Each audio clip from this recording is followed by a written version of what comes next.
benepisyo. Mag-react po tayo.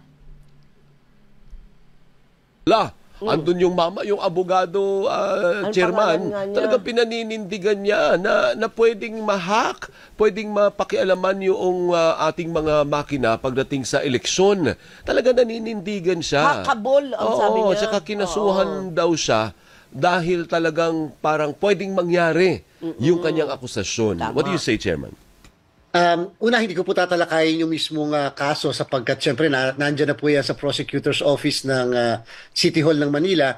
Pero doon lang po sa sinasabi niya, ang sabi po niya, kasi Sir Alvin, Ma'am Doris, dinala namin sa inyong istasyon ang ating mga makina at yan po na-demo natin on the spot talaga pagkaaga-aga nung sa programa po ninyo.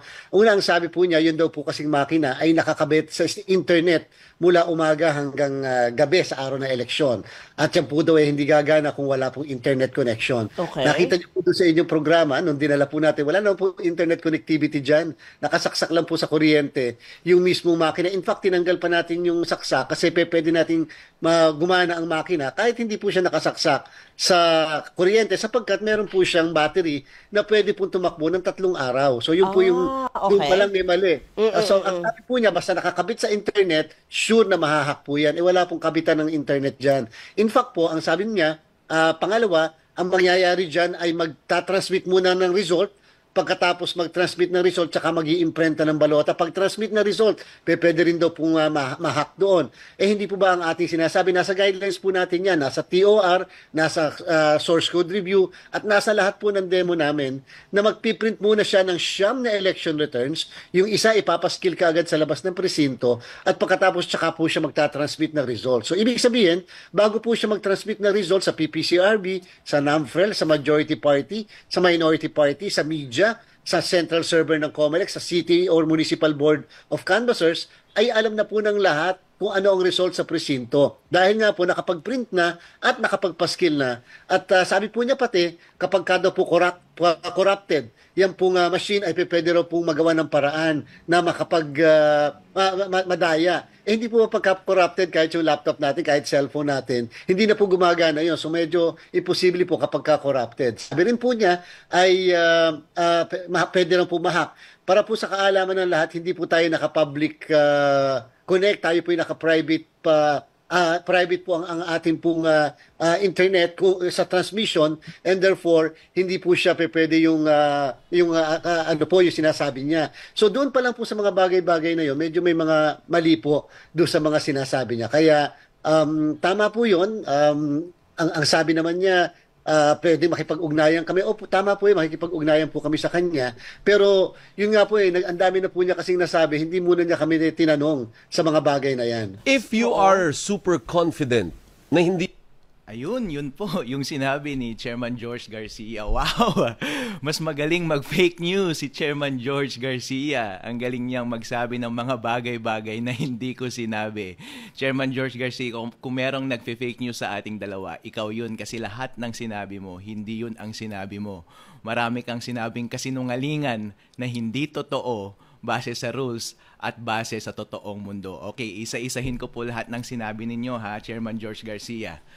Number 1 na sinabi ninyo is about sa demo. Sabi ninyo, gumagana yung makina kapag hindi connected sa internet, tulad nga ng demo na ginawa ninyo sa mga host dyan sa show. Hindi naman yun ang point ko, Chairman George Garcia. As a matter of fact, ang explicit instruction nyo po ba, di ba, sa mga COMELEC officers, kapag demo lang, bawal talagang i-connect sa internet yung automated counting machines. Kasi kapag i-connect mo yun at magta-transmit ka ng data, yung server na pagtra-transmitan niya ay yung COMELEC server na. Hindi natin alam kung on na yun or kung on na, malamang production server na yun. Bawal mo nang padalhan ng demo data yung production data, bawal mong padalhan. Kaya sa demo purposes talaga, kahit sa totoong buhay, wag mo dapat ipadala yung totoong data sa production servers. Kaya magandang policy during demo na hindi connected sa internet yung mga voting machines. Kaso nga lang, on election day, connected ba sila sa internet? Ang sagot po dyan, Chairman George, hindi mo sinabi,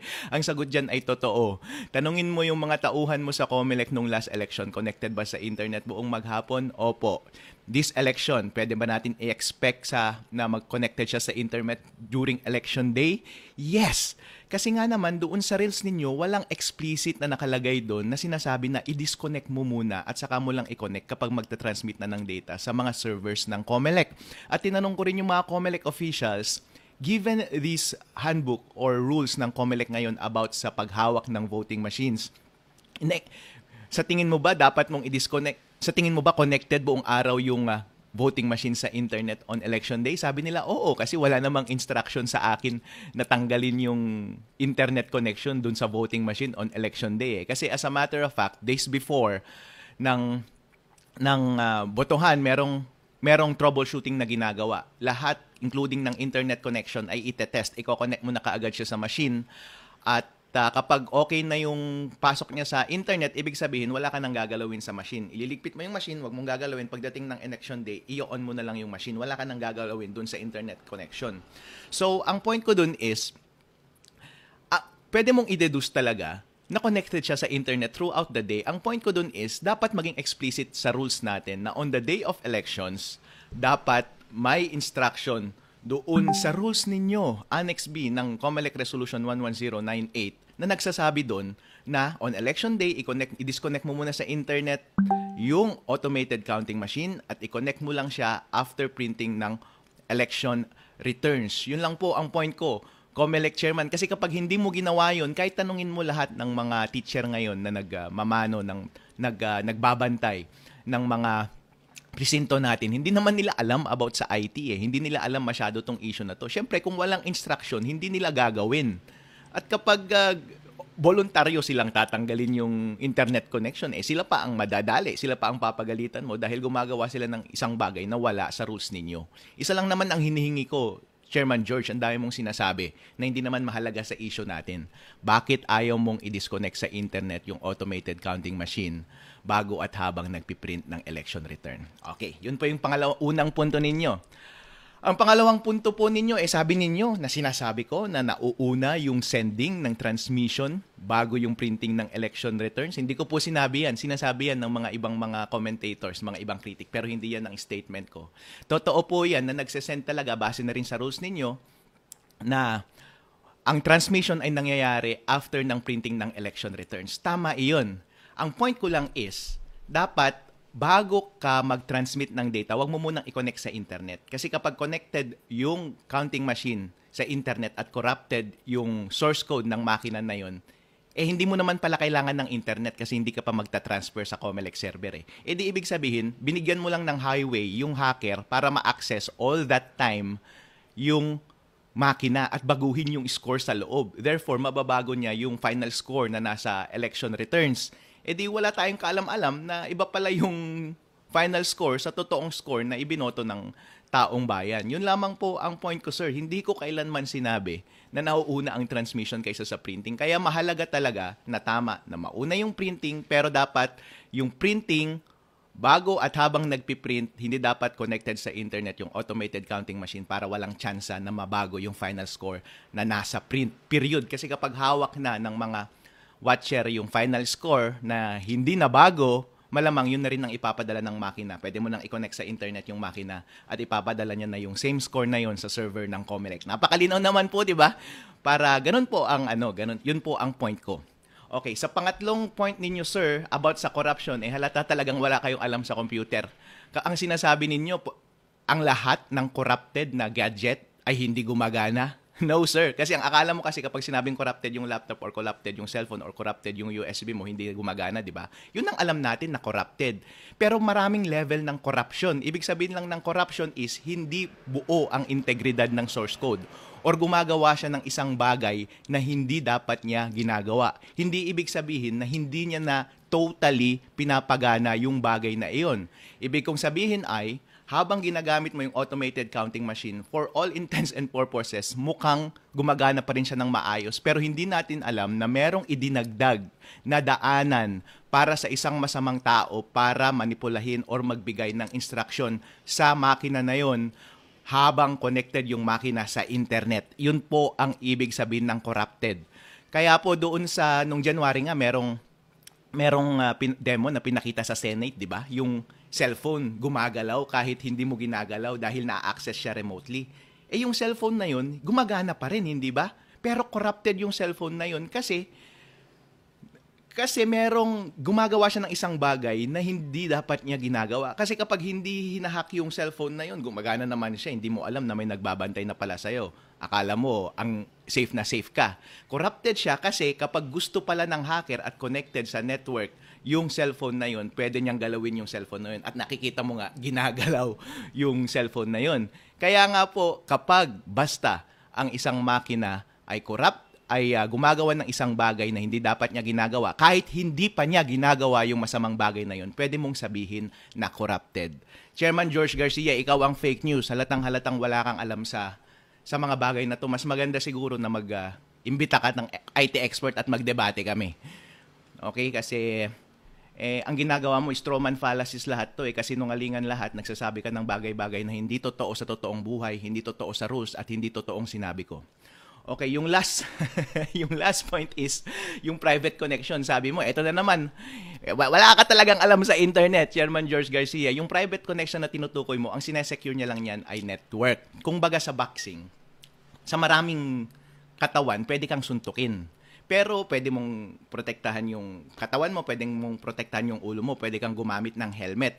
Pero hindi ibig sabihin na gumamit ka ng helmet ay hindi ka na mamamatay or hindi ka na pwedeng bugbugin. Kasi pwede ka pa rin bugbugin sa ibang parte ng katawan mo. Yung private connection, ang pinoprotektahan niya lang ay yung network habang nag-uusap yung automated counting machine at yung COMELEC server. Pero hindi yun yung point ko. Ang point ko ay iba. Yung mga suntok sa katawan ang point ko, hindi yung suntok sa ulo. Ang point ko is kahit safe yung network, kung bago ng election day or on the day of election ay corrupted na yung source code at merong daanan dun sa source code habang collected sa internet para sa isang hacker na mag-communicate doon sa makina na yon, ibig sabihin, pwede pa rin. Kahit nga private connection, actually dapat private connection ang gagamitin ng hacker kapag magbibigay siya ng instruction dun sa automated counting machines. Kasi maraming mga software service providers na ngayon na hindi na pumapayag kapag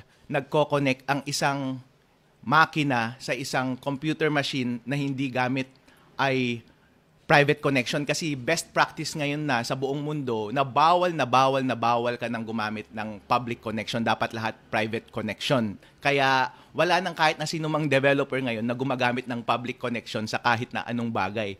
Pati nga kapag nag-i-internet ka, akala mo public connection yun, porket internet. Hindi, private connection yan. Kasi kapag titignan mo yung internet mo kapag nagbabrowse ka sa Google Chrome, ang nakalagay dan sa URL address, https:// yung S, ibig sabihin yun yung encryption, hashed.